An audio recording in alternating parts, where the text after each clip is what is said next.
Mabuhay Pilipinas! Maligayang pagbabalik dito sa aking channel, pero kung bago ka lang, pasuyo ng like and subscribe. Salamat agad! Ngayong araw ng Biyernes, July 5, 2024, mga kababayan, narito po muli ang epekto ng Intertropical Convergence Zone o ITCZ na nakakaapekto nga po dito sa bahagi po ng Mindanao at Palawan. Kaya makararanas po ang ating mga kababayan dyan ng maulap na kalangitan na may kasamang pag-ulan. So hindi lang po Palawan ang naapektuhan, kasama na rin po dyan yung Barn, Zamboanga Peninsula at Northern Mindanao. Kaya ingat po tayo dahil yan po ay epekto ng ITCZ, ang pag-ulan na ating nararanasan. Samantalang malaki naman po ang sakop nitong easterlies na nagdadala po ng mainit na hangin mula sa Karagatang Pasipiko.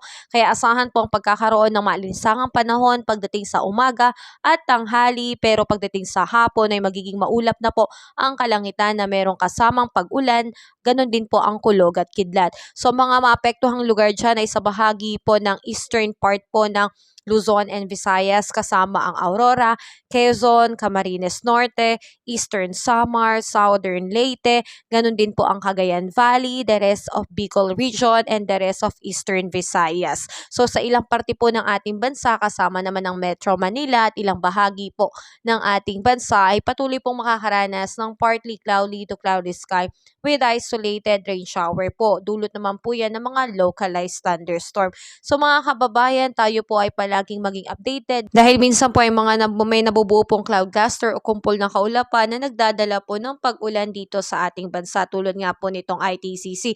Pero sa ngayon mga kababayan ay wala pa pong bagyong namamataan maging sa labas o loob ng ating Philippine Area of Responsibility. So sa ngayon mga kababayan, asahan po natin na ang air temperature po natin ay posibleng pumatak po dito sa lawag ng 34 degrees Celsius, Tugigaraw 35 degrees Celsius, Baguio 25 degrees Celsius, Metro Manila 34 degrees Celsius, Tagaytay 32 degrees Celsius, at sa Legazpi naman po ay 33 degrees Celsius.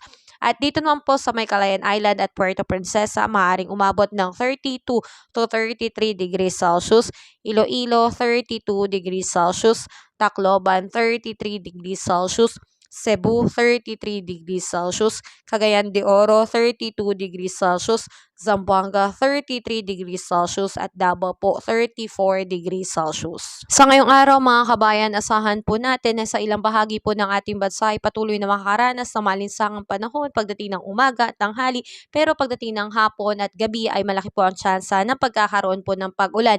Yan po ay dulot nitong ITCZ, localized thunderstorm, and easterlies po. Sa ngayon ay wala pa pong bagyo, kaya wala pa pong bagyong magle-landfall sa Philippine Area of Responsibility. Pero patuloy tayo maging updated sa ating ulat panahon. Kabayan, kung nakatulong sa iyo ang video na to, huwag mo namang kalimutang mag-like and subscribe at pasuyo na rin po, pahit na rin po ng notification bell para updated ka sa mga susunod ko pang weather update. Muli, maraming salamat, ingat, God bless po, kabayan.